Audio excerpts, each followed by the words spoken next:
part one was just getting this part hooked up. Okay, so this has got to be, the zero's got to be down. So is this is lift is on.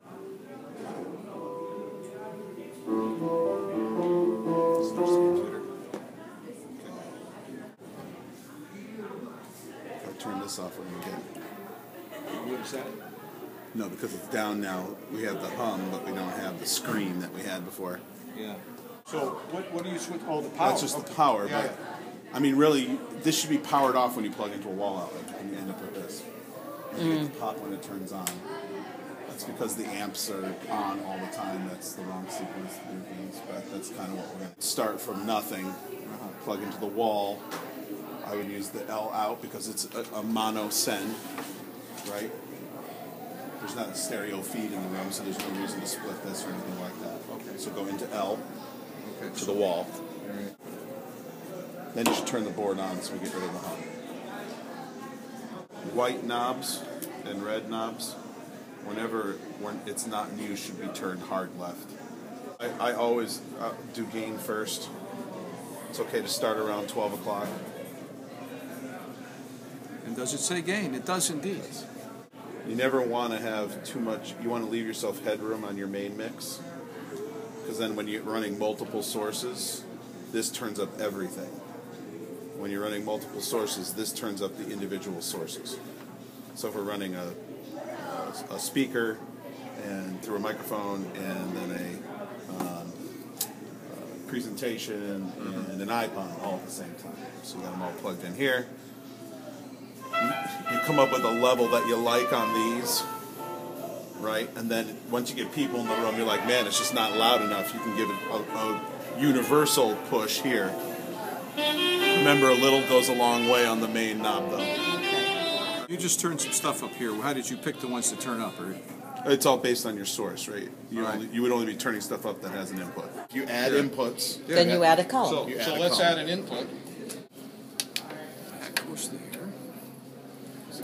This goes here. Weird little things here. I don't know what that is. And... You don't have to turn things down. So I can't pull out. No sound person, after they came up with a sound that they liked for the room, would ever turn their knob down, they'd mute it, right? Okay. So mute the channels that you're... So while everybody's filtering in, right, and you're like, okay, we're ready for the presentation, unmute your presentation, unmute your speaker. That every time, so when you plug it in, later we only end up with the hum, and you don't end up with like whatever your source is already blaring through a speaker, loud, right? Yeah. Everything's done, right? Go to power. Wherever you have inputs, start at noon. Go conservative on your main mix. Add inputs. Okay, and you're doing the inputs. You're doing this first, and then these because you can do these individually. Correct.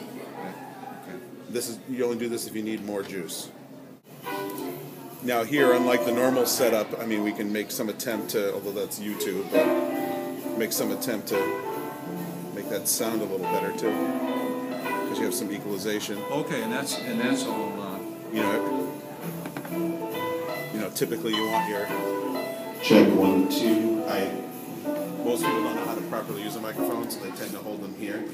So you can give them a little more gain. Check 1, 2, and then so they don't sound like, you can give them a little low end. Check 1, 2. Roll some off here. Check 1, 2. And everyone will do that by itself. Nobody just held it right, but nobody will. Check 1, 2. Holding it right is to point it out from one thumb's length. So by rolling a little off the push here, and then just pushing the volume there, maybe that compensates for our feedback issues. We get away with a little less here, and just push it a little harder here. Which means, remember, your whole source, though, is going to be louder, right? So you have to adjust your track down a little bit.